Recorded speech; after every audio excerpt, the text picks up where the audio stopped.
The sun hammered down on Copper Gulch, like the fist of an angry god, turning the dirt street into a skillet that baked boot soles and blistered exposed skin. Heat shimmered off false front buildings, distorting their outlines, until the whole town looked like something melting, something that might disappear if you blinked hard enough. Eva Brandt knelt in that furnace, hands tied behind her back, with rope that had already rubbed her wrists raw and bleeding. 19 years old, thin as a whip, from months of deliberate starvation, dressed in a flour sack dress that hung off her frame like a shroud. Her father's eyes stared out of her face, Johann Brandt's clear gray eyes that had once looked at this same town with hope, instead of the hollow despair that lived in them now. Blood trickled from her split lip where Lucinda had struck her 20 minutes ago. The metallic taste mixed with dust and fear coating her tongue, until she wanted to spit but couldn't spare the moisture. Her left shoulder throbbed where the burn scar, 2 months old, shaped like the bottom of a hot iron, pulled tight every time she moved. A reminder of what happened when she'd tried to run the first time. Lucinda Brandt stood over her like a carrion bird, admiring its meal, one hand gripping Eva's hair hard enough to make her scalp bleed where fingernails dug in. The woman who had married Eva's father 3 years ago and buried him 8 months later wore black silk that cost more than most miners made in a year. Silk bought with money that should have been Eva's inheritance money from the Ice Creek claim that Johann Brandt had died defending. "This one's trouble," Lucinda announced to the small crowd, gathering in the afternoon heat, her voice carrying that smooth Kentucky drawl she used when she wanted something. "Lazy. Disobedient. Owes me $400 in back debt for room and board since her daddy died and left us both destitute. I've been more than patient, but a woman alone can't afford charity." Lies. Every word dripping with them like honey poisoned with arsenic. Eva had seen the land transfer documents the night before. Lucinda caught her seeing her father's signature forged in handwriting that didn't match, seen the witness marks from Cornelius Quentin himself, the man who owned half of Copper Gulch and wanted to own the rest. The man who had threatened her father in writing 2 weeks before, the accident that killed him. Sell Ice Creek, or accidents happen, Brandt. Mining is dangerous work. Eva had found that letter hidden in her father's Bible the day after his funeral, pressed between Psalms and Proverbs like a curse-made paper. She'd been too shocked to understand, then too broken by grief to connect the words to the cave-in that had crushed him. But she understood now. Klaus Brenner circled her like a buyer examining livestock, his pale eyes calculating value the way other men calculated poker odds. He was a problem solver, a dealer in difficult merchandise, the kind of man who made girls disappear from Kansas City and reappear in San Francisco brothels with no memory of the journey between. He wore a suit despite the heat, immaculate, despite the dust, and he smelled of bay rum and had something else underneath it, something chemical and wrong, that made Eva's stomach turn. Spirited. He said the word clinical, emotionless. I can see the fire in her. Some men pay extra for that. They like breaking it. He reached out and grabbed Eva's chin, forcing her head up, his fingers cold despite the heat. Others want them already broken. Depends on the market I'm selling to. Eva jerked her head away, earning a vicious yank on her hair from Lucinda that brought tears to her eyes. See? Lucinda's voice went shrill, calculated. Disrespectful, ungrateful. After everything I've done for her, feeding her, housing her, treating her like my own daughter when I could have thrown her out after Johann died and left me with nothing but debts and a worthless claim. More lies. Ice Creek wasn't worthless. It had water year-round, the only reliable source for 20 miles. Water that Cornelius Quentin needed for his expanding copper operation. Water worth killing for if you were the kind of man who measured human life in profit margins. A small crowd had gathered miners, fresh off shift prostitutes, taking afternoon breaks, shopkeepers drawn by spectacle. Marshal Godfrey stood in the shade, arms crossed, face carefully neutral. He wore a badge, but everyone knew who really owned him. Cornelius Quentin. $40. Klaus said finally, the words flat, as cards dealt face down. That's my offer. Girl this thin won't last long in hard labor, and her spirit's going to cost me time to manage. $40 cash, or I walk. Lucinda's face went tight with calculation, greed, warring with the desire to squeeze every penny. Eva could see the arithmetic happening behind those cold blue eyes, see the moment when bird in hand won over two in bush. $40 and you take her today, Lucinda countered. I want her gone before sunset, and I want it witnessed legal. Klaus nodded once, pulling a leather purse from his vest.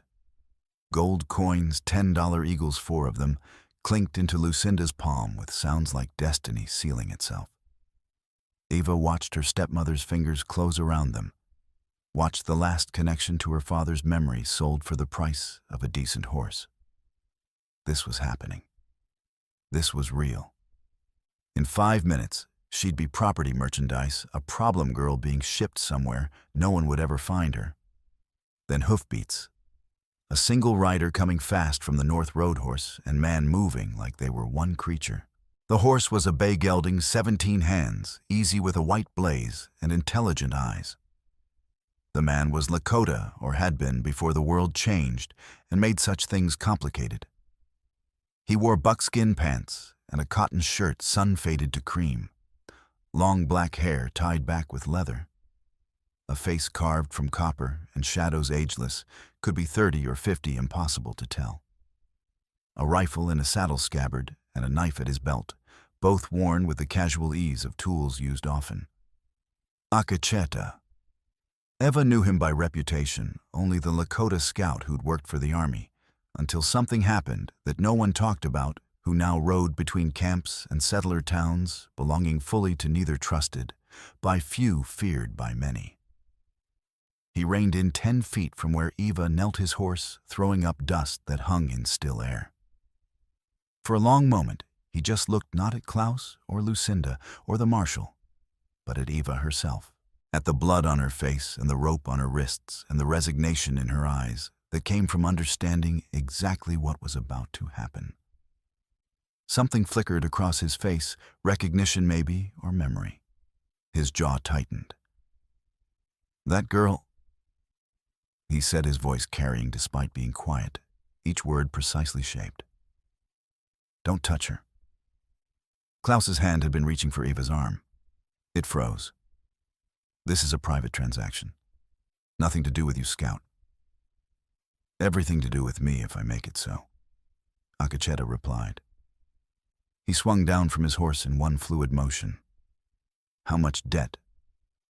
$400, Lucinda said, immediately sensing opportunity. $40. Klaus interrupted, voice sharp. We already negotiated. The transaction is complete. Akacheta looked at the coins in Lucinda's palm, then at Eva, then at Klaus, with something like contempt. $40. He said, each word deliberate as a knife thrust. You value a human life at $40. I value problem merchandise at market rate. Klaus shot back. I am bidding. Akacheta reached into his vest and pulled out a leather pouch that clinked. $40 in gold. I buy the debt. The girl goes with me. The street went quiet, except for wind and distant machinery. Lucinda's eyes went bright with greed. The debt is $400. The debt is $40 because that's what you just accepted from him. Akacheta interrupted. You don't get to change the price. $40. I pay it now. The girl goes free of debt. Free. Lucinda's voice went shrill. She owes you nothing. Akacheta said, voice going hard as flint. Her father died, and you stole his claim. You forged his name. You sold his daughter. These are not the actions of someone owed. These are the actions of a thief. Lucinda's face went white, then red. How dare you? I dare because I see. Akacheta turned to Klaus. You want to fight me for her? We can do that. Or you can take your $40 back and ride away while you still have a reputation intact. Because if I start talking about what you do and where girls go when you buy them, you'll find every town between here and Denver suddenly very interested in your business. Klaus's pale eyes went colder, calculating odds that suddenly didn't favor him. A public confrontation meant questions. Questions meant attention. Attention meant authorities who weren't on Quentin's payroll might start investigating. Keep your money, he said to Lucinda, voice flat and poisonous. And you, he looked at Akacheta with pure malice. Watch your back, Scout. Copper Gulch is a dangerous place. Accidents happen. They do, Akacheta agreed, especially to men who trade in human misery. Klaus mounted and rode away without looking back, but Eva saw the set of his shoulders and knew this wasn't over. Akacheta turned to Lucinda, who still held Klaus's gold. The money goes back. Then I pay you. Legal? Witnessed. Lucinda wanted to argue, but too many people were watching. She threw the coins at Klaus's retreating back with impotent fury, then turned to snatch Akacheta's gold with both hands. Witnessed, Marshal Godfrey said from the shade. Debt paid in full. Akacheta knelt beside Eva and cut her bonds with his knife, the blade sharp enough she barely felt it slice through rope. Blood rushed back into her hands with painful intensity. She gasped and nearly fell. He caught her arm, steadying her.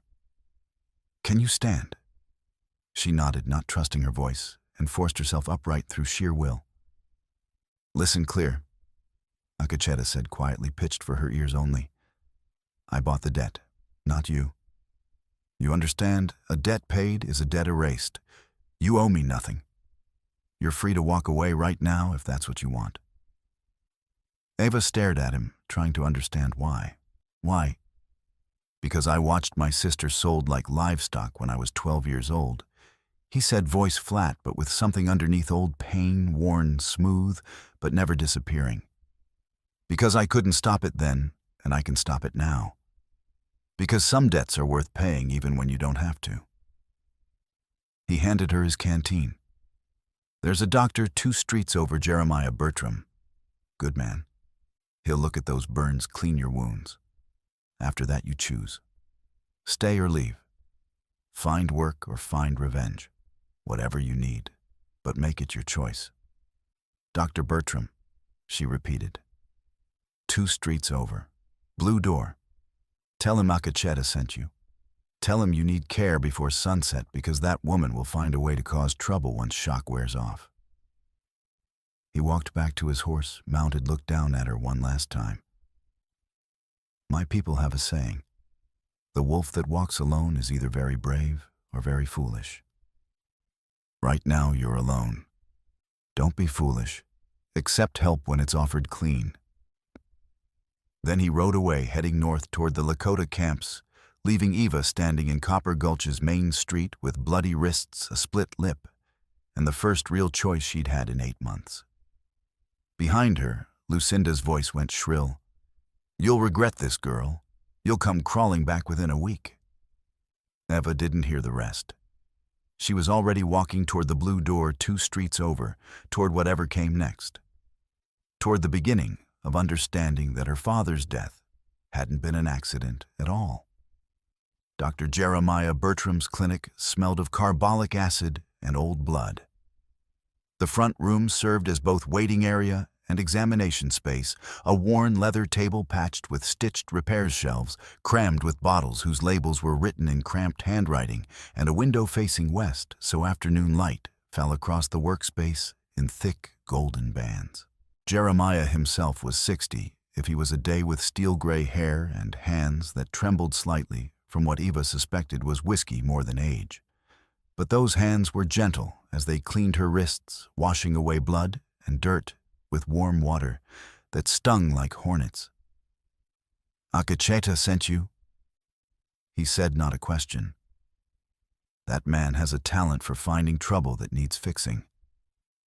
He studied her split lip, the burned scar, the careful stillness of someone who'd learned any movement might bring punishment. How long has she been starving you? 5 months, Eva said, voice rusty.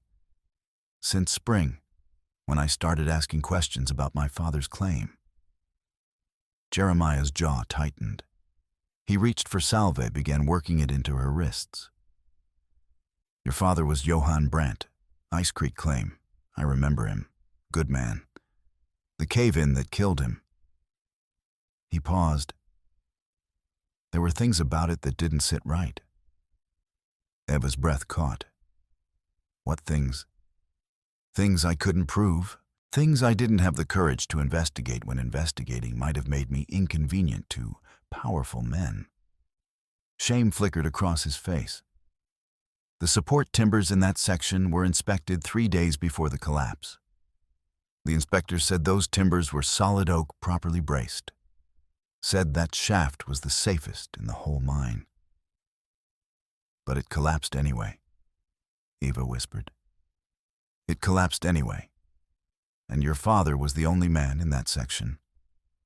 And 3 days later, your stepmother had married him with witnesses, including Cornelius Quentin, and 2 weeks after burial, the Ice Creek claim transferred to Quentin's company for debt satisfaction. Neat. Clean. Legal. He finished bandaging her wrists. I'm telling you this because you have a right to know. But I'm also telling you to be careful because knowledge is dangerous in Copper Gulch. Eva looked at her bandaged wrists, at the burn scar visible through her torn sleeve. I'm already hurt. What more can they do? Oh, child, Jeremiah said softly. So much more. You have no idea how creative cruel men can be. He stopped mid-sentence, his eyes focusing on something behind her.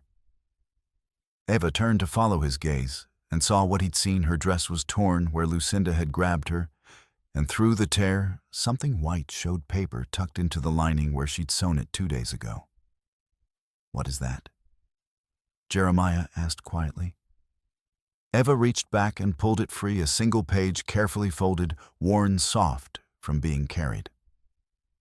She'd found it hidden in Lucinda's Bible. She unfolded it and spread it on the examination table. Both of them leaned over it in the afternoon light. It was a ledger page. Columns and rows, names and dates. But 3 entries made terrible sense. Eva Brandt, Ice Creek, Protocol 7 initiated 2/1/28/52, completed 3/1/12/52. Water rights transferred 3/1/15/52. Thomas Morrison, Blue Ridge, Protocol 7 initiated 11/02/51, completed 11/15/51. Mining rights transferred 11/18/51. Robert Sullivan, Dry Canyon, Protocol 7 initiated 8/14/51, completed 8/20/51. Grazing rights transferred 8/22/51. And written at the bottom in different handwriting, Lucinda's E. Brandt, asset liquidation, age 19, Protocol 7 alternative. Brenner contacted 7/15/52. Protocol 7. Jeremiah breathed, face going pale. Dear God, it's not just your father. It's systematic. What is Protocol 7? Eva asked, though part of her already knew. I don't know, but I can guess. Your father died March 12th. Water rights transferred March 15th, 3 days later. Morrison died November 15th, rights transferred 3 days later. Sullivan, the same pattern. He looked at her with dawning horror. They're not accidents. None of them were accidents. Protocol 7 is... The door banged open. Klaus Brenner stood framed in afternoon light, no longer alone. 3 men behind him, all carrying rifles. And behind them Marshal Godfrey, hand resting on his pistol, expression carefully neutral. The girl stole property, Klaus said, voice flat and cold. Property belonging to her legal guardian. We're here to retrieve it. She stole nothing, Jeremiah said, but his voice wavered. She's a free woman. Debt was paid. Debt was paid under false pretenses, Godfrey said. Mrs. Brandt has filed a complaint alleging theft. Until that's resolved, the girl needs to come with us. Eva's hand shot out and grabbed the ledger page, crumpling it against her chest. This paper proves my father was murdered. It proves Lucinda helped. It proves there's a pattern. It proves nothing except theft. Klaus interrupted. And if you resist, things will get unpleasant.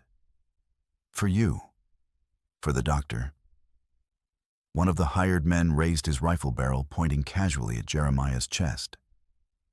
Jeremiah met Eva's eyes. She saw the decision forming the same decision he'd made when her father died, when Morrison died, when Sullivan died. The decision to look away, to survive. But this time, something was different. This time he'd already spoken truth out loud. Run, he said quietly. What? Run. Jeremiah threw himself at Klaus' old body, moving with desperate speed, crashing into the bigger man. Out the back, go now, Eva went. She snatched the ledger page, stuffed it into her dress, and bolted for the back door. Behind her, she heard shouting, the meaty sound of fists hitting flesh. Jeremiah's voice raised. You want to kill me, but you'll have to explain to the whole town why. The back door led to a narrow alley. Eva's bare feet slapped against dirt as she ran her dress, tangling her breath, coming in gasps. Behind her, footsteps, shouting. A rifle shot that cracked the air and sent splinters flying from the wall beside her head. She dodged left then right, using every trick she'd learned. Through gaps between buildings, over a fence that tore her dress, across the back lot of the smithy where hot coals spilled light. She burst out onto the north road, and there like a miracle was Akacheta. He'd stopped his horse 50 yards from town, checking the animal's hooves. But when Eva erupted from between buildings with blood on her feet and terror on her face and gunmen seconds behind her, he reacted instantly. Up, he barked, reaching down. Eva grabbed his hand, and he hauled her up behind him. She wrapped her arms around his waist just as Klaus and his men burst from the alley, rifles raised. Stop, Klaus shouted. That girl is wanted for theft. Akacheta didn't answer with words. He kicked his horse into a gallop, and the bay leaped forward. The horse was trained for this, for sudden starts, for carrying double weight, for running like the devil was behind them. Which Eva thought, as rifles cracked and bullets whined past, maybe he was. They rode north into the badlands, into the maze of canyons and dry washes that only someone who knew this country could navigate. Behind them, pursuit Klaus wouldn't give up easily. But Akacheta knew this land. He rode like he and the horse were one creature, taking turns without slowing, jumping obstacles that appeared suddenly in the failing light. The sun set behind them, painting the sky orange and purple. Darkness fell fast in the desert, temperature dropping 20 degrees in as many minutes. Eva shivered in her thin dress, arms locked around Akacheta's waist, the ledger page pressed between them like evidence of original sin. When full dark came and they'd put miles between themselves and Copper Gulch, Akacheta finally slowed the horse, letting it breathe. Are they following? Eva asked, voice hoarse. Yes, Akacheta said simply. Klaus won't stop. Not after you embarrassed him. Not after you stole something important enough to chase into Badlands at night. Whatever that paper is, it's worth killing for. It's proof, Eva said. Proof my father was murdered. Proof it's systematic. Proof there's something called Protocol 7. Tell me later, Akacheta interrupted. Right now, we need shelter before they catch up. There's a place 3 miles north, a hollow with rock walls and one entrance. We can defend it if we have to. He kicked the horse into a trot, maintaining distance. Eva held on and prayed to something, to justice maybe, to whatever force decided some people lived and others didn't. Behind them in darkness, torches bloomed like fireflies. men spreading out in a search pattern. Klaus had brought an army, and Eva had brought nothing but a piece of paper and a stranger's mercy. The hollow was a narrow cleft in a sandstone ridge, invisible until you were right on top of it, the kind of place you only found if you knew it existed. The entrance was barely wide enough for the horse, the walls rising 20 feet to form a natural corridor that opened into a small circular space, maybe 30 yards across. Water seeped from a crack in the rock face, forming a small pool that was probably alkaline, but drinkable. Sage and juniper clung to life in scattered patches. The ground was sand and broken stone holding no tracks. Akacheta dismounted and helped Eva down her legs, nearly buckling. She'd been running on terror and desperation, and now that she'd stopped, her body remembered every injury. "Drink," Akacheta said, leading her to the pool. "Slowly. Your stomach's not used to being full." Eva knelt and scooped water with shaking hands, sipping carefully despite wanting to gulp. It tasted of minerals and stone, metallic and strange, but it was cold and wet. Akacheta unsaddled his horse and rubbed it down, checking its legs with careful attention. The animal had run hard and carried double weight. It deserved care. "We have maybe 2 hours before they find this place," he said. "Klaus doesn't strike me as stupid." "He's not," Eva confirmed. "He's a businessman. Cold, calculating. He'll spend whatever it takes to recover his investment. Then we need to be ready." Akacheta pulled his rifle from its scabbard, checking the action. "How many shots have you fired in your life?" "None," Eva admitted. "Then tonight's a bad night to learn, but we don't have the luxury of waiting." He handed her a pistol, a Navy Colt, heavier than she expected. "This is single action. You pull the hammer back here until it clicks. Then you aim. Then you squeeze the trigger, not pull, squeeze." Eva held the weapon with both hands, feeling its weight, its deadly purpose. "I don't know if I can kill someone." "You don't have to know yet. You just have to know that if Klaus catches us, he'll kill me and take you. And whatever he does after that will make being sold to a brothel look like mercy. So you point this gun at anyone who comes through that entrance who isn't me, and you squeeze until the gun stops firing." He said it without judgment, just cold assessment. Eva appreciated that, being treated like an adult who could make adult choices. She checked the pistol like he'd shown her, feeling the hammer click. "I want to live," she said. "Good." Akacheta took position near the entrance. "Now we wait. And while we wait, you tell me about this paper." So Eva told him. She told him about finding her father's body, about the funeral, about Lucinda's sudden marriage. She told him about the land transfer, about the forged signature, about the letter pressed in her father's Bible. "Sell Ice Creek or accidents happen, Brandt." She told him about finding the ledger page, about seeing the pattern men who refused to sell, men who died in accidents, land that transferred within days. Thomas Morrison, Robert Sullivan, Daniel Chen, others whose names she didn't recognize. And she told him about the notation beside her own name, Protocol 7 Alternative. Brenner contacted. When she finished, Akacheta was quiet for a long time. When he finally spoke, his voice was harder than she'd heard it. "I've seen this before," he said. "Not here, not exactly like this. But I've seen powerful men decide that some lives matter less than profit. I've seen systems built to erase inconvenient people. I've seen..." He stopped, jaw working. "My people signed treaties. The United States government signed treaties. Paper with signatures and witnesses and legal words that meant nothing the moment gold was found or land was wanted." He looked at her. "Your father was killed because he wouldn't sell land that powerful men wanted. That paper proves it. Klaus knows that. Quentin knows that.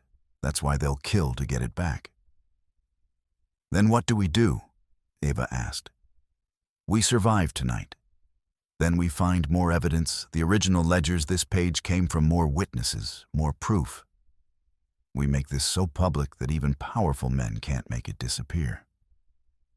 And if we can't, Akacheta smiled, and it wasn't comforting. Then we make sure the truth survives, even if we don't. Before Eva could respond, the sound she'd been dreading, hoofbeats. Multiple horses moving slowly, searching.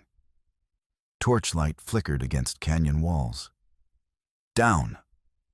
Akacheta hissed. Eva dropped flat behind a boulder, pistol in her hands, heart hammering. Akacheta moved to the entrance rifle, ready his body, absolutely still. The hoofbeats came closer. Stopped just outside the hollow. Klaus's voice cold and carrying. I know you can hear me, Scout. I know you're in there. The tracks lead here and don't lead out. Silence from the hollow. I'm a businessman. Klaus continued. I don't care about you. I care about profit and loss. Right now, that girl represents loss. I need to recover that loss. More silence. So here's my offer, Klaus said. Send the girl out, right now, unharmed, and you ride away. I'll even pay you the $40 you spent. Or, his voice went harder, you keep her and we come in there, and when we do, you'll die, and she'll wish she had. Akacheta's voice came back quiet, but carrying. There's a third option. Which is, you ride away now. You forget this happened. You tell Quentin the girl escaped and probably died of thirst. You survived to do business another day. Klaus laughed. You think I'm afraid of you? One man with one rifle against 8 men. I think you're a businessman, Akacheta replied. And good business means calculating risk versus reward. How many men are you willing to lose? Because this hollow has one entrance, and I have a rifle, and the first 3 men through that gap die before they see me. Silence, while Klaus considered. Then, you're bluffing. One rifle doesn't kill 3 men that fast. One rifle doesn't, Akacheta agreed. But the girl has a pistol now. 6 shots. I taught her to squeeze, not pull. So really, you're looking at 7 dead men if you rush, and only 8 of you total. Not good odds, not good business. Another long silence. Eva could almost hear Klaus calculating, weighing the value of one piece of paper against the cost of losing men. When Klaus spoke again, his voice was different, still cold, but with respect underneath. You're making an enemy tonight, Scout. I made an enemy the moment I stopped you from buying that girl, Akacheta replied. This just confirms it. Now you need to decide, living enemy who embarrassed you, or die in this hollow proving a point. The longest silence yet. Then hoofbeats again, moving away, heading back toward Copper Gulch. But Eva noticed something, only 6 horses leaving, not 8. He left 2 behind, she whispered. I know, Akacheta said. They'll watch through the night. Come morning, Klaus brings more men. We need to move before dawn. There's another way out, narrow passage behind that juniper. Not wide enough for the horse, but wide enough for us. And the horse, I turn him loose. He'll find his way back or he won't. Either way, he's safer than we are. Eva wanted to argue that she couldn't possibly rest, but her body had other ideas, the crash after adrenaline, the exhaustion from months of abuse. She lay down on sandy ground and the pistol in her hand and closed her eyes. When she opened them again, Akacheta was shaking her shoulder. The moon had set. Darkness was absolute except for starlight. Time to go, Akacheta whispered. Stay close, stay quiet. If shooting starts, you run and don't look back. Eva nodded. They slipped into the narrow passage behind the juniper, leaving the bay horse to fend for itself. They moved into darkness, and for the first time since her father died, Eva felt something unfamiliar stirring hope. Not much. Not yet. But enough to keep moving forward. Enough to refuse to die quietly. They traveled 3 days through country that looked dead, but wasn't just waiting surviving the way everything in the desert survived by being harder than the things trying to kill it. Lakota led them through canyons that twisted like snakes across dry riverbeds, where flash floods had carved channels 50 feet deep over ridges where volcanic rock glittered black under the sun. They moved mostly at night when heat couldn't kill them. During the day, they sheltered under overhangs or in the shadow of boulders. Eva learned to move quietly to read sign, or the way Lakota did a broken twig here, disturbed sand there, the way birds went silent when predators approached. She also learned to shoot. On the second night, when they'd put enough distance between themselves and Copper Gulch, Lakota set up targets, pieces of dried wood, balanced on rocks at increasing distances. "Stance first," he said, positioning her body. "Feet shoulder width, knees soft, not locked. Weight forward slightly." Eva tried to copy his stance, feeling awkward. The pistol was heavy in her hand. "Now breathe. In through your nose, out through your mouth. When your lungs are half empty, that's when you squeeze. Your heartbeat is calmest then." She tried, missed by 3 feet. Again. She tried again, missed by 2 feet. Again. By the 20th shot, her shoulder ached, her hands trembled, and her ears rang. But she hit the target, splintered the wood, sent it flying. "Good," Lakota said, and the simple word felt like a gift. Again. Until your hands remember, even when your mind forgets. They practiced until the pistol felt like an extension of her arm. Until the squeeze-don't-pull rhythm became automatic. Until she could hit a target the size of a man's chest from 20 yards more often than she missed. "Why are you doing this?" Eva asked during one of their dawn rests, sheltered in ruins of an old adobe structure. "Teaching me, protecting me. You could have left me in Copper Gulch." Lakota was quiet for a long time, chewing on jerky gone hard as saddle leather. When he finally spoke, his words came slowly. "When I was 12 years old," he said, "white soldiers came to our village. They had paper, always paper with them, paper that supposedly said we had to move. My father tried to negotiate, tried to show them our treaty, our paper." He paused, staring at something Eva couldn't see. "The soldiers burned our paper, said it wasn't valid anymore. My father refused to leave. That night, his voice went flat. The soldiers came back. They took my sister, 13 years old, said it was to educate her. We never saw her again." Eva's breath caught. "I'm sorry." "Don't be sorry. Be angry. Because sorry doesn't change anything. But angry makes you move, makes you fight, makes you refuse to accept that some people get to decide other people are disposable." He looked at her then. "Your father refused to sell land that powerful men wanted. They killed him for it. Then they tried to erase you. That's the same story, different details. And I'm tired." His voice cracked slightly. "So tired of watching that story repeat while good people look away." "But you're fighting now," Eva said. "We're fighting now," he corrected.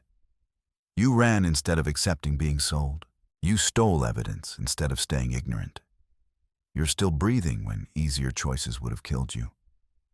I'm just making sure you stay breathing long enough to make those choices matter."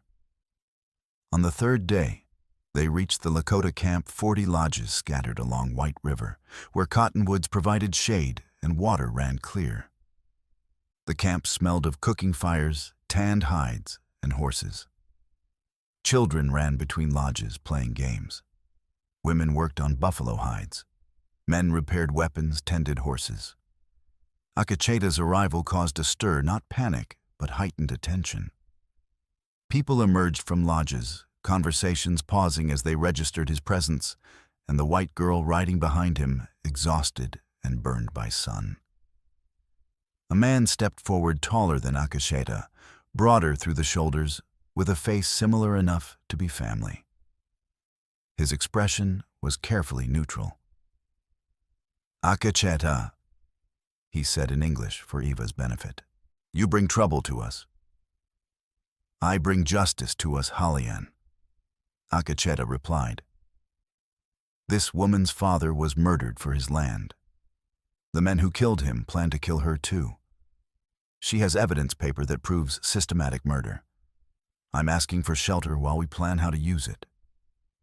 Halian's eyes flicked to Eva, assessing her. Not calculating value like Klaus, but calculating risk. White men's justice is not our justice. White men's papers mean nothing when they decide papers are inconvenient. Why should we risk our people for white man's revenge? Because injustice to one is injustice to all, Akasheta said. Because the same men who killed her father are the same men who take our grazing land, who poison our water with mine runoff. Because, he paused. Because looking away didn't save my sister. Looking away never saves anyone. It just makes us complicit. Halian's jaw tightened. He glanced around at the assembled people at faces young and old, scarred by history, and wary of more pain. "You ask much, cousin?" "I ask what's right." A long silence. Then an old woman stepped forward, ancient her face, a map of wrinkles, her braided hair, white as winter, but her eyes sharp as obsidian. She looked at Eva with an intensity that felt like being flayed. "This girl," the old woman said in Lakota, which Akasheta translated quietly, "she has the eyes of someone who's seen death. Up close." "Yes, Grandmother Winema," Eva said, responding, even though she didn't speak the language. "My father, 8 months ago." Winema nodded slowly. "And you carry his murder with you? Want revenge?" "I want justice," Eva corrected. "I want the men who killed him to face consequences. I want other daughters not to lose their fathers the same way." Winema studied her for another long moment, then turned to Halian and spoke rapidly in Lakota. Akasheta translated, "She says the girl speaks truth. Says her anger is clean, anger justice, anger not poison anger. Says we shelter her." Halian didn't look happy, but he nodded. "She stays. But trouble follows her, trouble finds all of us." "She is," Akasheta said with absolute certainty. They gave Eva a place in Winema's lodge. The old woman lived alone since her husband died years ago. The lodge was warm, smoky from the central fire, decorated with painted buffalo hides and bundles of herbs hanging from supports. Winema tended Eva's injuries with poultices that smelled of sage and something bitter. The old woman worked in silence, her hands gentle but efficient. "You're not afraid?" Eva asked finally. Winema looked at her, one eyebrow raised. "Of the trouble I bring," Eva clarified. Winema snorted a sound that might have been amusement. She said something in Lakota, gestured emphatically. Akasheta translated, "She says trouble already lives here. Says white men bring it every season, more land claims, more miners, poisoning water, more broken promises. Says you're just one more drop in a river already flowing. Might as well make the drop count for something." Over the following days, Eva recovered. She ate real food prepared by women who believed feeding people was care, not charity. She slept actual sleep, deep and dreamless, without fear. She healed the burns, stopped seeping, the cuts closed, the constant ache of starvation faded. And she trained. Akasheta taught her to shoot with more than pistols, rifles, 2 longer range, different stance. Taught her to reload quickly, to clear jams, to count shots. Taught her to move through terrain without leaving obvious tracks, to find water, to read weather. But more than skills, he taught her something else. Anger could be fuel if you didn't let it consume you. Justice could be purpose if you didn't let it become revenge. Survival could be victory if you lived long enough to witness evil face consequences. 2 weeks after they arrived, just as Eva was beginning to feel almost safe, Klaus found them. She was practicing rifle shots at targets Akasheta had set up 200 yards from camp distance, enough to challenge her, but close enough that misses didn't endanger anyone. The rifle kicked against her shoulder with familiar force, the smell of powder smoke almost comforting. She just fired when she heard it, hoofbeats multiple horses coming fast from the south. Not the lazy pace of travelers, the deliberate speed of men with purpose. Akacheta heard it too. His hand shot up in the signal for silence, for attention. Around the camp, people moved, not panicking, but preparing. Weapons appeared. Children were ushered toward lodges. Men took positions. 8 riders emerged from the tree line. Klaus in front, his pale eyes scanning the camp. Behind him, hired guns Eva didn't recognize. And 2 she did, the men who'd waited outside the hollow that first night. And behind them, staying carefully back but visible, Marshal Godfrey, his badge catching sunlight, his presence officially sanctioning whatever happened next. Klaus reined in 50 feet from the camp's perimeter, close enough to talk, far enough to retreat if shooting started. His eyes found Eva, immediately locked onto her. "Miss Brandt," he called. "You've led us on quite a chase. Cost me time, money, and reputation. I'm here to collect what you stole and return you to your legal guardian's custody." "I have no legal guardian," Eva called back, surprised by steadiness in her voice.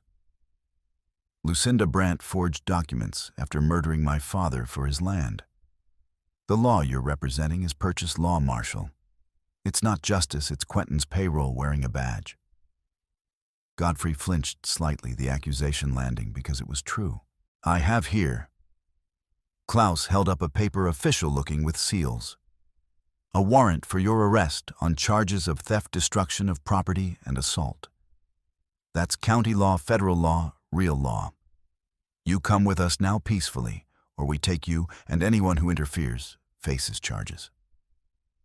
Hallian stepped forward, his rifle held casually but ready. "You have no authority here. This is Lakota land, treaty land. Your county law stops at the river boundary." "Treaty land," Klaus repeated, and his smile was a blade. "Interesting. Because I have here." He pulled out another paper, a copy of last year's territorial revision that moves the boundary 2 miles west, which puts this camp inside county jurisdiction, which means Marshal Godfrey has authority to enforce that warrant. Eva's stomach dropped. She looked at Akacheta, saw the tension in his shoulders. "Show me that paper," Hallian demanded. Klaus walked his horse forward, holding out the document. Hallian took it, read slowly, his jaw tightening. When he looked up, his expression was murder. "This is real," he said quietly to Akacheta.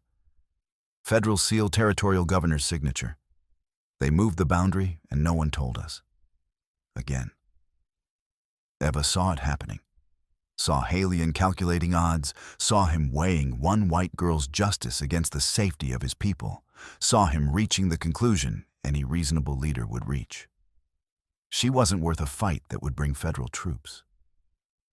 She didn't blame him. "I'll go," Eva said, stepping forward. "I'll go with them. This isn't your fight."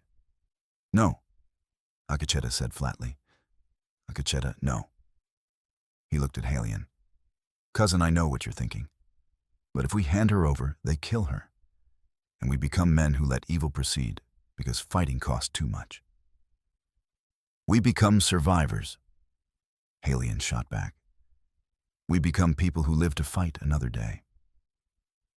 "It's not pride," Akacheta said quietly. "It's the decision that defines who we are. My sister was taken because no one fought. And she's gone. Forever. I can't change that. But I can change this." He turned to Klaus. "You want her, come take her. But you'll wade through bodies to do it. and the first body will be mine." Klaus's expression didn't change, but Eva saw something flicker in his eyes, calculation, risk assessment. Before he could answer, one of his hired men, impatient or stupid or cruel, raised his rifle and sighted on Akacheta. Eva didn't think. Her body remembered the training. Her rifle came up smooth, found the target, fired. The bullet caught the hired man's rifle stock and splintered it, tearing the weapon from his hands and sending him tumbling backward off his horse with a scream. The camp exploded into motion. Lakota rifles appeared from everywhere, from behind lodges, from inside doorways, from positions Eva hadn't known were occupied. 20 weapons at least, all aimed at Klaus and his men. Next shot. Akacheta called, voice absolutely calm, doesn't miss. Next shot kills. Your choice, Klaus. Do you want to do business, or do you want to die proving a point? Klaus sat perfectly still, his pale eyes moving across the camp, counting weapons, counting odds, calculating the only calculation that mattered. Could he win this fight? And what would it cost? Marshal Godfrey cleared his throat. "This is federal. This is nothing." Halion interrupted. "This is you leaving now, or explaining to federal authorities why you started a massacre on treaty land over a disputed boundary. Your choice, Marshal." For a long moment the prairie held its breath. Then Klaus smiled, cold and promising. "This isn't over. Quentin knows about that ledger page now. He'll spend whatever it takes to get it back and silence anyone who's seen it. You just declared war on the richest, most powerful man in the territory. I realize you're still on my land." Halion said, "And my patience just ran out. Leave. Now." Klaus turned his horse, his men following. Godfrey lingered, his expression troubled, then followed. But Eva noticed they didn't head south back to Copper Gulch. They headed west toward the territorial road, toward wherever men went to send telegrams and hire more guns. "They'll be back," Halion said quietly. "With more men, maybe with federal troops. We can't stay here." "I know," Akacheta said. "But we bought time. Time to get more evidence, more proof. Time to make this so public that Quentin can't make it disappear quietly." He turned to Eva. "You did good. That shot was brave and stupid and probably saved lives. Don't do it again unless you have to." Eva's hands were shaking now, adrenaline crashing. She'd shot at a man, missed deliberately, but aimed at human flesh, squeezed a trigger with intent to harm. The girl who'd been sold 2 weeks ago wouldn't have been capable of that. But Akacheta's hand on her shoulder was steady, and his voice when he spoke was certain. "You're becoming someone who fights back. Don't apologize for that. The world has enough people who look away." That night, while the camp debated their next move, Eva sat with Akacheta by the river under stars. "I'm afraid," she admitted. "Not of Klaus or Quentin or dying. I'm afraid of becoming something I don't recognize. Someone hard." "You're afraid of becoming me." Akacheta said, no judgment in it. "No. Yes. Maybe." Eva threw a pebble into the water. "You're not hard. You're something else. Something I don't have a word for. I'm someone who's seen what happens when good people do nothing," Akacheta said quietly. "And I decided I'd rather be dangerous to evil men than safe and useless. Rather be hard and alive than soft and dead." "Does it ever get easier?" Eva asked. "No," he said simply. "You just get better at carrying it. Better at living with the weight." A pause. Then Eva said something she hadn't planned. "When Klaus took out that rifle when that man aimed at you, I didn't think about justice or evidence. I just thought I can't watch another good person die while I do nothing. So I didn't." Akacheta looked at her, and something in his expression shifted respect or recognition. That's when you know. When protecting someone matters more than protecting yourself. That's when you've crossed from being a victim to being a person who chooses. They sat in comfortable silence, while the river talked to itself and stars wheeled overhead. And Eva felt something settle in her chest, not peace exactly, but acceptance.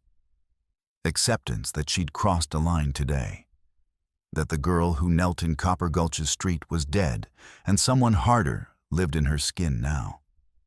Someone who could aim true, someone who would fight back. 3 days after Klaus's retreat, Dr. Jeremiah Bertram rode into the Lakota camp on a mule that looked older than he was, carrying saddlebags that clinked with glass bottles and smelled of carbolic. Eva saw him coming and felt her heart stop. If Jeremiah was here, it meant something had changed, something big enough to risk the journey. He dismounted stiffly, his face gray with exhaustion and fear. Halian approached with rifles raised, but Akacheta waved them down. This is the doctor who helped us. If he's here, it's because he has reason. Jeremiah looked at Eva, and his expression crumpled with relief. You're alive. Thank God. After you ran, I wasn't sure. Klaus came back 3 times, tore my clinic apart. Threatened me. But I couldn't do it anymore. Couldn't watch what's happening and pretend I don't know. He pulled a bundle from his saddlebag's oilcloth, wrapped around something heavy. Unwrapped it with shaking hands. Ledgers. 4 of them leather-bound, crammed with pages, and a diary, smaller, personal, with a monogram, CQ. Cornelius Quentin. After you left, I started asking questions, Jeremiah said, voice gaining strength. Carefully, quietly. Asking miners what they knew, checking old death certificates, matching dates. And I broke into Quentin's office, snuck in one night, picked the lock on his safe like I was a common thief. He spread the ledgers on the ground, hands trembling. This is systematic. Protocol 7. It's not just your father, Eva. It's dozens, maybe hundreds over the years. Homesteaders who refused to sell. Businessmen who competed too successfully. Even politicians who voted against Quentin's interests. He opened the first ledger, pointed to entries in Quentin's cramped handwriting. Thomas Morrison, Blue Ridge, Protocol 7, initiated 11/02/51. Shaft support maintenance, deferred per cost analysis. Completed 11/15/51. Accidental death ruled. Mining rights transferred 11/18/51. Total cost $200 payment to T. Wade Inspector Robert Sullivan. Dry Canyon Protocol 7 initiated 8/14/51. Well poisoning via arsenic introduction, trace amounts untraceable. Completed 8/20/51. Natural causes ruled. Grazing rights transferred 8/22/51. Total cost $150 payment to T. Wade. Eva Brandt. Ice Creek Protocol 7 initiated 2/28/52. Shaft support maintenance, deferred blast pattern modified to direct collapse. Completed 3/12/52. Accidental death ruled. Water rights transferred 3/15/52 via marriage proxy L. Brandt. Total cost $300 payment to T. Wade. Eva's vision blurred. She'd known, had suspected, but seeing it laid out like accounting, like her father's murder, was just another business expense. There's more, Jeremiah said gently. The diary is worse. He didn't just order it, he planned it. Detailed notes about timing, about methods, about which officials to bribe. He opened the diary to a page marked with cloth, February 15th, 1852. Brandt still refuses to sell Ice Creek, despite increasingly generous offers. Stubborn German pride. Wife recently deceased, vulnerability there. Research local widow's preference for someone greedy, controllable. Alternative direct protocol 7, but water rights complicated by heir daughter, unmarried, age 18. Need clean transfer mechanism. Marriage proxy through widow or removal of heir via secondary protocol. 7. Alternative. Consult Brenner retrafficking feasibility. February 28th, 1852. Lucinda Hartwell identified as ideal proxy. Greedy, desperate, willing to bend rules. Recording initiated via T. Wade.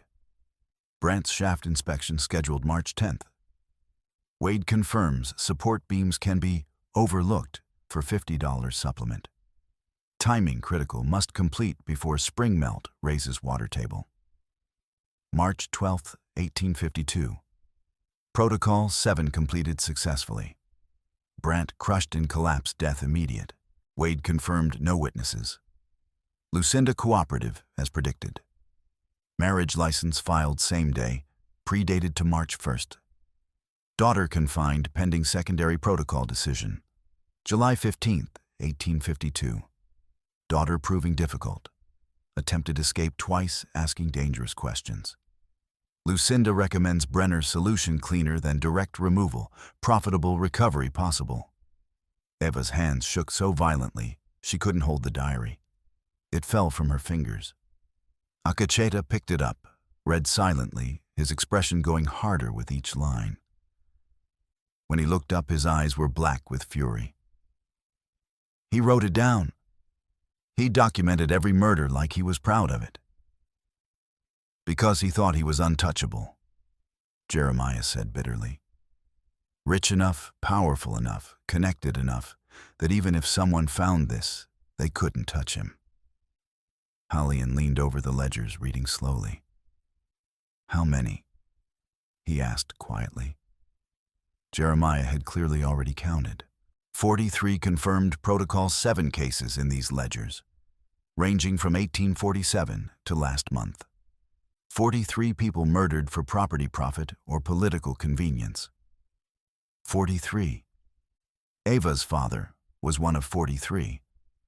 One murder in a system of murder, one death in a factory of death. The rage that rose in her chest was so intense, it felt like drowning, like being crushed under rocks, like suffocating on the same greed that had erased 43 lives. We have to stop him, she whispered, and her voice sounded wrong, too flat, too empty, like all emotion had been burned out and only purpose remained. We will, Akacheta said, with absolute certainty. This, he gestured at the ledgers, is proof even corrupt officials can't ignore. We take this to the territorial judge, to federal marshals, to newspapers. We make it so public that Quentin can't make it disappear. There's a problem, Jeremiah said quietly. These are copies I made. Good copies. I traced every entry, every signature, but copies nonetheless. The originals are still in Quentin's safe, and a good lawyer will argue copies can be forged, that these aren't admissible without originals to verify against. Then we get the originals, Eva said simply. That's suicide, Hallian objected. Quentin knows someone broke into his safe. He'll have guards, traps, every precaution. Probably, Eva agreed. But we don't have a choice. Without originals, this is just paper. With originals, it's proof. Undeniable, legally sound proof. She looked at Akacheta. You said I'm becoming someone who fights back. This is me fighting. My father died so Quentin could steal water. 42 other people died for the same greed. If I don't fight now, if I don't risk everything, then their deaths meant nothing. Akacheta studied her for a long moment. Then slowly he nodded. We'll need a plan. A good one. Quentin's mine office is fortified, guarded. We have 6 weeks, Jeremiah said. Circuit Judge Thaddeus Carver arrives in 6 weeks. He's honest, one of the few judges Quentin can't buy. If we can get the originals to him with witnesses and testimony, he'll hear the case. He'll issue warrants. 6 weeks, Hallian repeated. That's not much time. It's what we have, Akacheta said. So we use it. We plan, we prepare, and when we move perfectly, because we'll only get one chance. And we change everything, Eva finished. We make 43 murders matter. We make my father's death mean something. We make Quentin face consequences for the first time in his miserable life. She looked at the ledgers, at her father's name written next to completed and $300 payment. Looked at the diary entry that documented his murder like a business transaction. And she made a promise to her father's memory, to the 42 others, to herself. This would end. Quentin would fall, and she would be the one who pushed him, no matter what it cost. They left the Lakota camp 4 nights later under a moon so thin it barely cast shadows. Akacheta, Eva Halian, and Mary Callahan, the schoolteacher who'd ridden out from Copper Gulch with information that changed everything. Quentin's hired 20 more men, Mary had reported. Professional gunmen. They're guarding the mine office in shifts 8 men at a time. And he's moved the safe. It's no longer in the North Shaft office. It's in his private office inside the mine itself, 200 feet underground, surrounded by guards and only one way in. That's insane, Halian had said.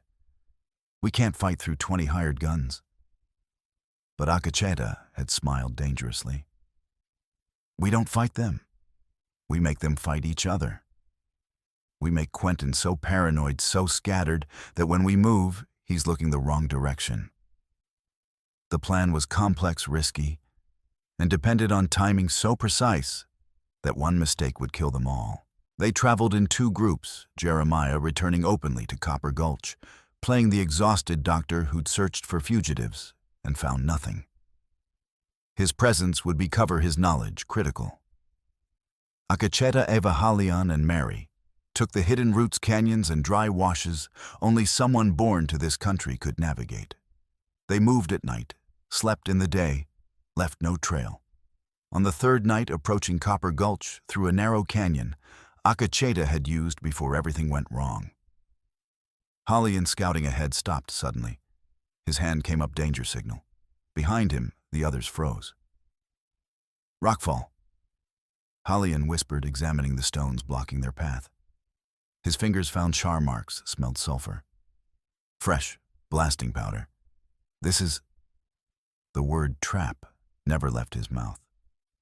Rifles erupted from the canyon rim above, 5, 6, maybe more muzzle flashes blooming in darkness. The sound was apocalyptic reports echoing and multiplying off stone walls until it felt like the world was tearing apart. Bullets screamed off rock, whined as they ricocheted, punched into earth with wet thuds. One round passed so close to Eva's face, she felt the wind hot and violent and smelled scorched metal.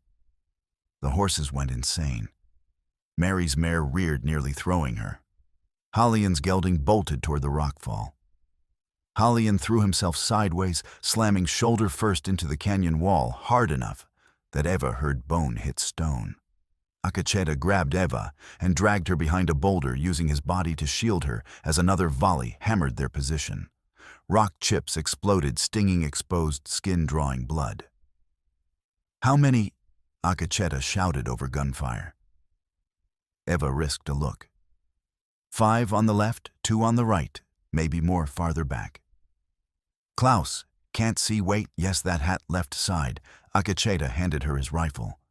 Keep them busy, make them duck. Don't worry about hitting them, just make them think twice.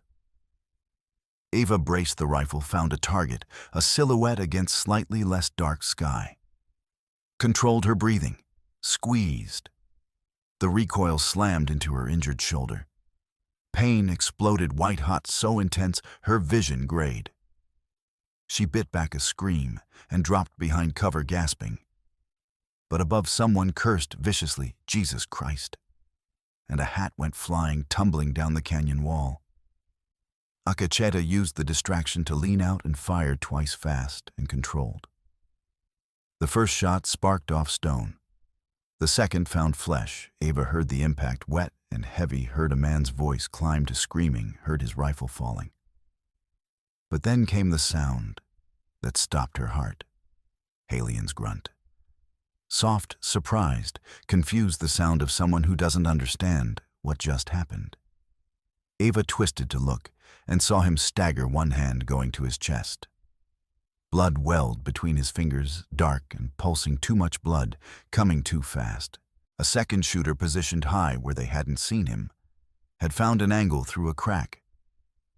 Halian had been silhouetted for just a heartbeat, and it had been enough. His knees buckled. He hit the ground hard, his back sliding down the wall, leaving a dark smear. "No!" Akacheta breathed, and the world seemed to stop. He crawled to Halion, dragging him deeper into cover, heedless of bullets still cracking overhead. Mary scrambled after them, her medical training overriding terror. "Pressure!" Mary said, her hands already moving, already pressing against the wound. But blood pulsed between her fingers with each heartbeat, hot and slick and unstoppable. I need cloth bandages." But they all knew. Eva saw it in Mary's face as professional assessment warred with desperate hope. Saw it in Akacheta's expression as he grabbed his cousin's hand. Saw it in Halion's eyes, already glazing, already going somewhere else. Halion tried to speak. His lips moved, forming words in Lakota, but only blood came out thick and dark, bubbling with each attempted breath. Pink foam formed at the corners of his mouth. "Stay," Akacheta said, his voice breaking. "Brother, stay with me. We finish this together. But Halion's eyes were already gone, the light fading like a candle in wind. His hand tightened around Akacheta's wrist one final time. Desperate communication of something words couldn't reach, and then went slack. The breath rattled out of him, long and wet and horrible. Then silence. The kind of silence that weighs more than sound, that crushes like stones, that announces the exact moment a person stops existing. Eva stared at Halion's body and felt something crack inside her chest. Understanding. Understanding that this was her fault. That he'd died because she'd stolen a paper, because she couldn't accept being erased. "He died because of me," she whispered. No. Akacheta's voice was stone, was iron, was something hard enough to cut. He died because evil men killed to protect themselves, because Quentin ordered this ambush, because Klaus set this trap. You give blame where it belongs to them, not yourself, not him, to the ones who pulled triggers and paid for bullets. He closed Halion's eyes with gentle fingers, then looked at Eva. She saw something in his face that terrified her, not grief, though grief was there. Not rage, though rage burned underneath. Something colder, more dangerous. The look of a man who just paid a price he couldn't afford and would make someone else pay it back with interest. "Can you still ride?" he asked, his voice empty of everything except purpose. Eva nodded, not trusting her voice. "Then we ride. We don't stop. We don't mourn. Not yet. Not until Quentin pays for every drop of blood he's spilled. Halion's blood. Your father's blood. 43 names in that ledger. Every single one." They left Halion's body there. No time for ceremony, no time for grief, no time for anything except survival, and the cold mathematics of revenge disguised as justice. Above, the shooting had stopped. Klaus's voice echoed down, satisfied. "One dead at least. Pull back, let them run. They know we're here now." They found a narrow fissure behind a scraggly juniper, barely wide enough to squeeze through, leading to a side canyon. But staying meant dying, so they went. The fissure scraped skin, tore clothing, forced them sideways with stone pressing from both sides. Eva bit her lip bloody to keep from crying out as rough rock ground against her shoulder. Behind her, Mary whimpered, but kept moving. They emerged into a small canyon, squeezed out, found themselves face to face, with 3 more of Klaus's men guns already drawn, already aimed. "Well," one of them said, grinning. "Look what crawled out." Eva's hand moved without thought, muscle memory, from training from Akacheta's voice, saying, "Squeeze, don't pull," from understanding she was about to die, and might as well die fighting. Her pistol came up smooth, found the center man's chest, fired. The range was 10 feet. Even half-trained, even shaking, even Eva couldn't miss at 10 feet. The man went down hard, blood blooming across his shirt, his expression shifting from smug to shocked in the heartbeat between bullet and impact. The other two dove for cover, their shots going wild as Akacheda's rifle cracked twice, one too methodical, and both men folded screaming or silent. "Run," Akacheda said flatly. They ran. Through the side canyon, across a dry wash, over a ridge, where ancient petroglyphs watched their passage with stone eyes. Behind them, shouts and hoofbeats, and the knowledge that Klaus wouldn't stop now, couldn't stop because they'd killed 3 of his men. They reached the hills above Copper Gulch, just as false dawn lightened the eastern sky. Below the town sprawled like a wound, smoke rising from smelters, the rhythmic thump of stamp mills already starting. And there, the mine entrance dark mouth leading into the mountain, leading to Quentin's office, leading to the safe that held evidence worth dying for. Worth killing for. Worth 43 lives and Halian's blood and whatever came next. "We can't do this," Mary said, voice shaking. "Not anymore. Halian's dead, and if we go in there, we'll die too. For what? For paper.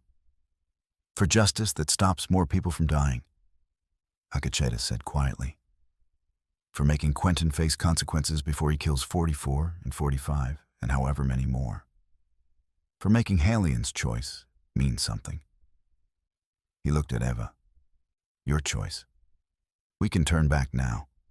Take the copies, give them to the judge, hope they're enough. It's safer. Saner." "But," Eva asked. "But probably isn't, certainly. Copies can be dismissed as forgeries. The originals can't. The originals hang him." Eva thought about her father, about the diary entry that documented his murder like a business expense. Thought about Halian's blood still wet on her hands. Thought about 43 names. "We get the originals," she said. "Whatever it costs." Akacheda nodded once. "Then we need a distraction. Something big enough to pull guards away." Mary's voice was quiet but steady. "I can do that. I can start a fire in the equipment shed. Make it look accidental. They'll pull men from everywhere to fight it before it spreads to powder magazines." "That's suicide," Eva protested. "So is what you're planning," Mary shot back. "At least this way someone lives to tell the story if you die." She looked at Akacheda. "I'm tired of being safe while good people die. Let me do something that matters." Akacheda studied her, then nodded. 1 hour after full dawn. That's when shifts change, when guards are least alert. You light the fire then. We move the moment we hear the alarm. 1 hour. Mary agreed. They settled in to wait as the sun rose and painted the sky orange and purple and red colors that looked like blood in water, like the future written in light. An hour felt like forever, and no time at all. The equipment shed went up like the wrath of God, flames roaring 50 feet high, black smoke boiling into the morning sky, heat so intense that men 200 yards away felt their faces burn. The shed had been full of oil grease lumber and everything else flammable. Mary had chosen well. Alarm bells clanged. Men poured from buildings, from the mine entrance, from guard posts. Bucket brigades formed. Chaos spread like the fire itself, shouted orders, conflicting instructions, universal panic. Akacheda and Avi moved through the confusion like ghosts. They wore miners' clothing stolen from a wash-line, canvas pants, rough shirts, faces deliberately smudged with coal dust. Just 2 more workers rushing to help. The mine entrance was barely guarded. Most of Quentin's hired guns had run toward the fire, basic human instinct overriding orders. The 2 men remaining at the gate barely glanced at Akacheda and Eva as they stumbled toward the entrance, coughing dramatically, shouting about smoke and needing to check equipment. Inside the mine was a different world, cool and dark and smelling of damp earth, old explosives, and accumulated sweat. Timber supports groaned under the mountain's weight. Water dripped somewhere echoing. The main shaft descended at a steep angle lit by oil lamps every 50 feet. They moved quickly but quietly, following Jeremiah's route main shaft 200 feet down, and then left at the crosscut, then right at the ore cart rails, then left again into the administrative section, where Quentin's private office had been carved from living rock. The office door was heavy timber, banded with iron, locked with a padlock that gleamed even in dim lamplight. Akacheta pulled a pry bar from his belt. He'd carried it specifically for this, wrapped in cloth to muffle sound, and wedged it under the lock. "This will make noise," he whispered. "When it does, be ready to move fast." Eva nodded, her pistol in hand, her heart hammering so hard she thought Akacheta must be able to hear it. He braced himself and pulled. The pry bar groaned against metal. The lock resisted, then resisted more, then crack. The sound was like a gunshot echoing down tunnels, announcing their presence to anyone with ears. The door swung open. Quentin's office was surprisingly civilized: desk chairs, shelves lined with ledgers and maps, even a small rug. And there in the corner, the safe. Iron-banded fireproof, secured with a combination lock. "Damn," Akacheta breathed. "Can you open it?" Eva asked. "No, I don't know the combination. You need to step away from that safe," Cornelius Quentin's voice said from the doorway. "Before I have my men shoot you where you stand." Eva spun pistol coming up and found herself face to face with Copper Gulch's master. Cornelius Quentin was a neat man, even now vest buttoned, despite the emergency hair-pomaded mustache waxed to points. But his eyes burned with fury, barely contained with rage at someone threatening his empire. Behind him, Klaus Brenner rifle aimed at Akacheta's chest, and 4 hired guns, all armed, all positioned to turn the office into a killing box. Marshal Godfrey stood behind them, his expression trapped between duty and doubt, his hand hovering near his pistol, but not drawing. "You just can't stay dead, can you, girl?" Quentin said, voice tight with controlled fury. "Like a cockroach. Step on you in Copper Gulch, and you turn up in the Lakota camps. Ambush you in the Badlands, and you crawl into my mine. Persistently stupid." His gaze flicked to Akacheta. "And you? More trouble than any Indian should be allowed to cause. Should have killed you years ago when you started asking questions." "Open the safe." Eva said, her voice steadier than she felt. "Open it, or we start shooting." Quentin laughed, genuinely amused. "You're outgunned 5-2. You're underground with 1 exit. And you're threatening me." He shook his head. "Girl, I admire the audacity, but stupidity stops being brave when it becomes suicide." He gestured to Klaus. "Shoot them both. Empty the rifles. Toss the bodies in shaft 7 where we put the others. We'll tell the judge they started a fire and died in the collapse. Simple. Clean." Klaus raised his rifle sighting carefully on Eva's chest.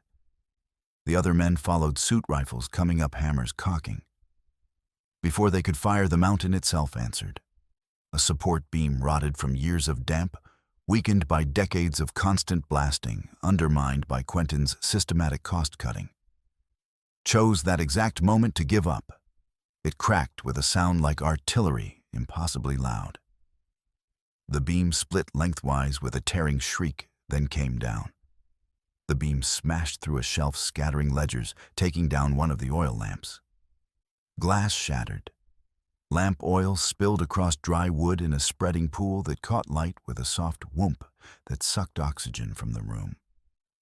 Flames spread impossibly fast, racing along ceiling timbers, feeding on decades of dust and spilled gun oil and resin from cheap wood. Smoke filled the tunnel instantly, thick and black and choking. Klaus fired blindly through smoke, panicking. His shot ricocheted and caught one of his own men in the shoulder, spinning him around. The man screamed and crashed into Klaus, knocking him sideways into the flames. Klaus's coat caught fire. He began to scream high, terrible, inhuman, and ran blindly toward the tunnel entrance, still burning, still screaming. "The powder," someone shouted. "The crates, get out." Because stored in Quentin's office, stacked with criminal carelessness in the corner, were 3 crates of blasting powder. And the flames were spreading toward them with hungry inevitability. Chaos erupted. Men scrambled for the exit, shoving each other, no longer soldiers, but terrified animals facing fire underground, the oldest nightmare of everyone who worked mines. Another beam cracked overhead, then another. The ceiling sagged visibly, raining dirt and stones that grew larger with each handful. A Lakota grabbed Eva's arm. "Out now!" But Quentin was already at the safe, spinning the combination with shaking hands, driven by the same greed that had killed 43 people. Even with fire spreading, even with the ceiling collapsing, he needed his evidence. The safe popped open. Quentin reached inside, grabbed the ledgers, the originals that matched the copies Jeremiah had made, the proof that couldn't be dismissed. Eva saw her chance. She lunged forward, grabbed 2 of the ledgers from Quentin's hands, tore them free with desperate strength. He grabbed back fury, replacing fear, refusing to let go, even as flames licked closer. "Those are mine," he screamed, no longer civilized, but something primal. "Mine, you can't." A gunshot cracked. Quentin jerked his eyes, going wide with shock. He looked down at his shoulder where blood bloomed, looked up at Marshal Godfrey standing in the doorway, pistol smoking. "I said move," Godfrey shouted. "All of you before were buried alive." He'd shot Quentin. Not to kill the wound was shoulder deliberate, meant to stop, not murder, but shot him nonetheless. Shot the man who'd paid his salary for years. Quentin staggered backward, clutching his shoulder face, a mask of betrayal. You shot me, you dare." "I dare," Godfrey said flatly. "I'm done, Quentin. Done following your orders. Done being your dog. That girl's right, you murdered her father. Murdered dozens.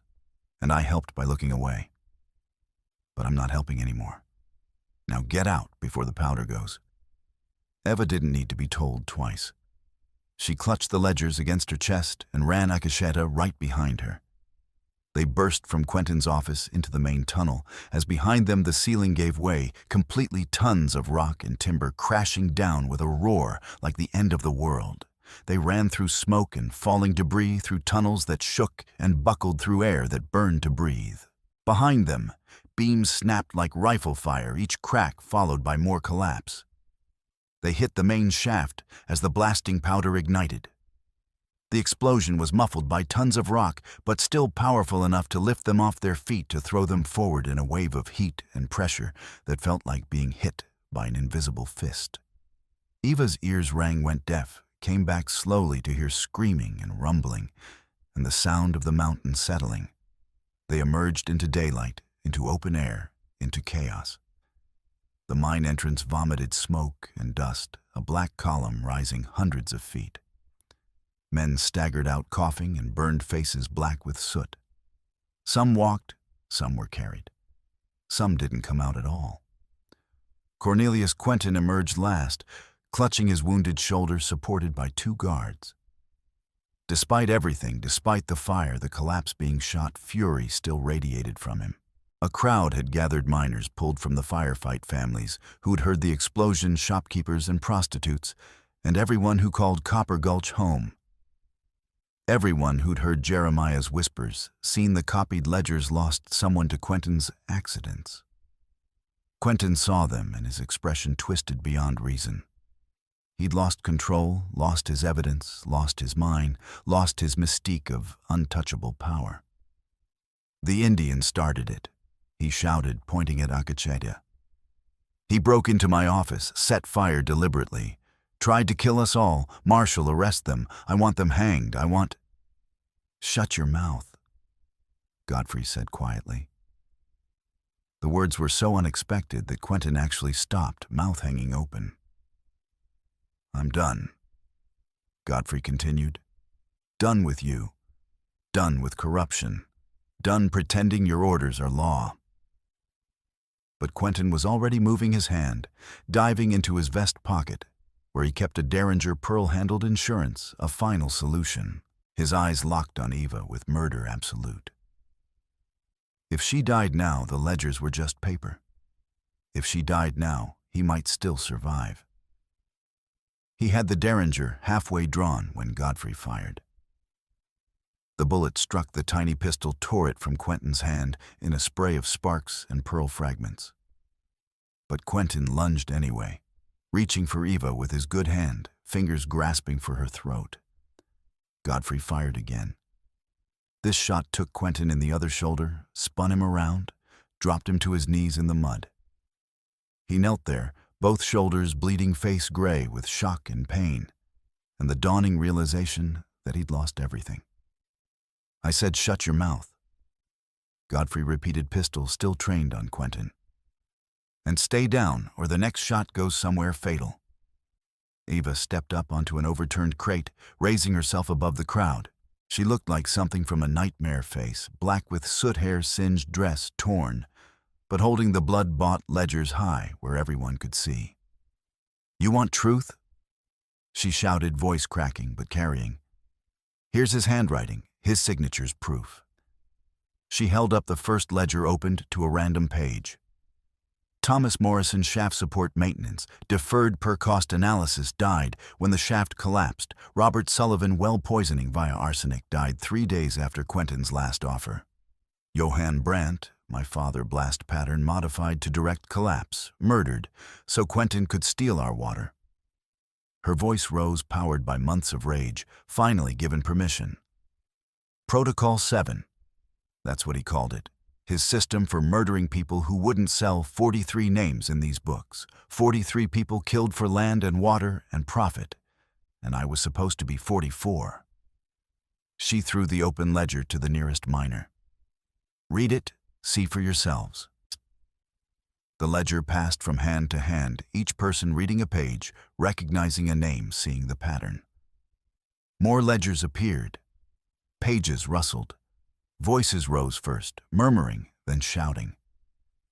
"My brother's name is here," someone called.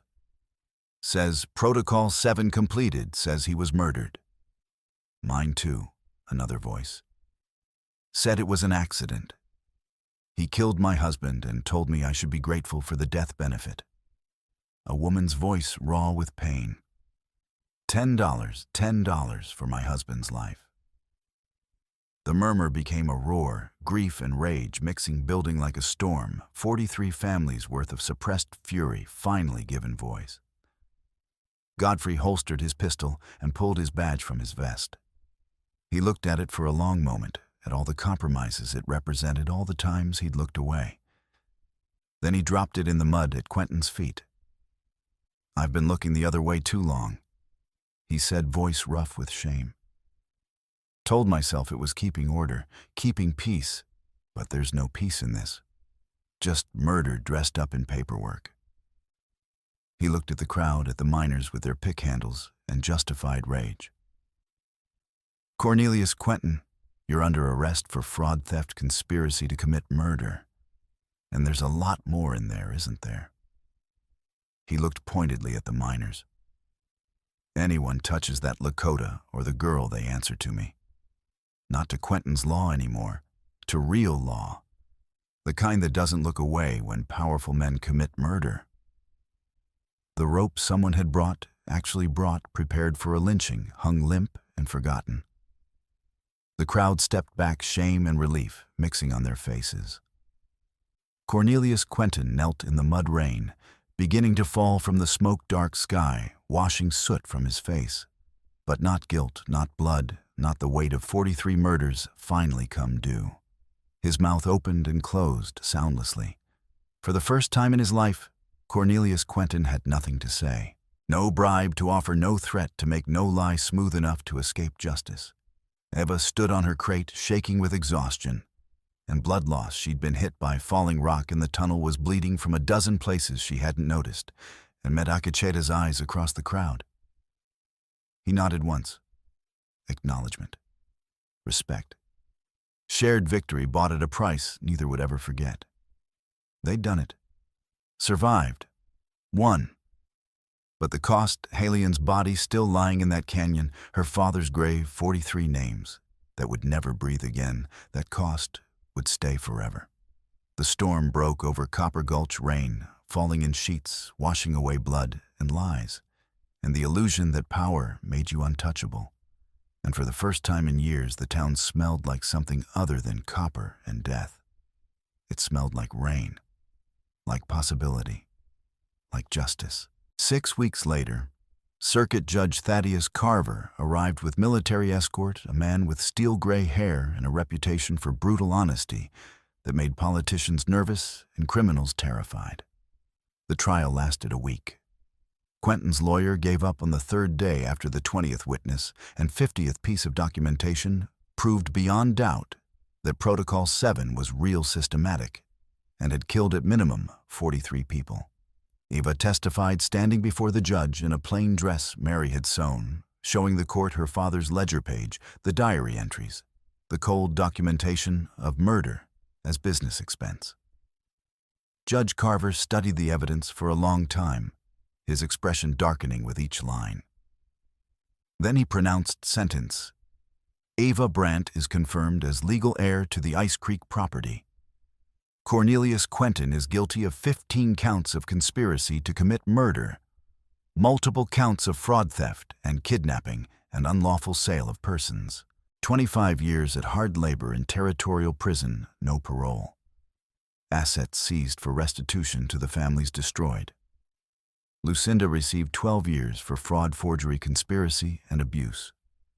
Klaus, who'd survived his burns but barely disappeared before trial, and was never seen in Colorado territory again. Part of Quentin's fortune, as ordered by Judge Carver, was paid to the Lakota band as restitution for Halien's death and years of encroachment.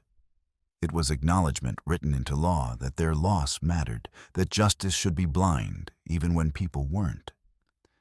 Eva rebuilt her father's claim into something new, not just a homestead but a way station where travelers could stop safely. Where water was free and scales were honest. Where no one was turned away for skin color or language spoken. Above the door she carved, "Water shared is water saved. All welcome." She hired survivors of Klaus's network, Celia, and others paying fair wages. Mary Callahan taught school in the barn loft, twice weekly, teaching any child who came, regardless of origin. Akacheta became the bridge between two communities, learning not to hate each other. He rode escort, carried messages, helped settle disputes before they became blood feuds. Their relationship evolved slowly, naturally built on shared trauma and trust earned through crisis after crisis. By the time anyone asked if they were courting, they'd been partners for months in every way that mattered.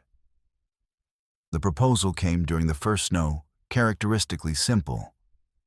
"This place is ours now. Should make it official." "That your way of asking?" "Yes." "Then yes."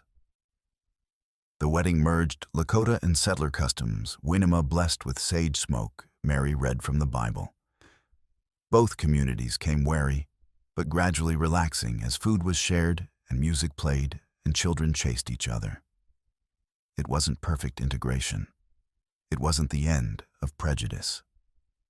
But it was a beginning. 5 years later, on a bright morning in early summer, Eva and Akacheta stood at the way station's long table, surrounded by a gathering that would have been unthinkable when they first met. 15 children, some with Lakota braids and buckskin leggings, some with settler bonnets and calico dresses, some with features blending both worlds, weighted with barely contained excitement, small packs on their backs, eyes bright. Mary Callahan stood beside them now, not just a teacher, but the way station schoolmistress, her hair graying, but her voice still strong. Winema was there too, leaning on a carved walking stick, but smiling warmly. "Today," Eva said, addressing the children in the mixture of English and Lakota, that had become common at the way station. We go to honor someone who stood for justice, who stood for all of us, even though we come from different peoples. Ikecheta added, "His name was Halion. He was my brother. He gave his life so that right could triumph over wrong, so that you, all of you, could grow up in a place where justice is more than just a word spoken by powerful men."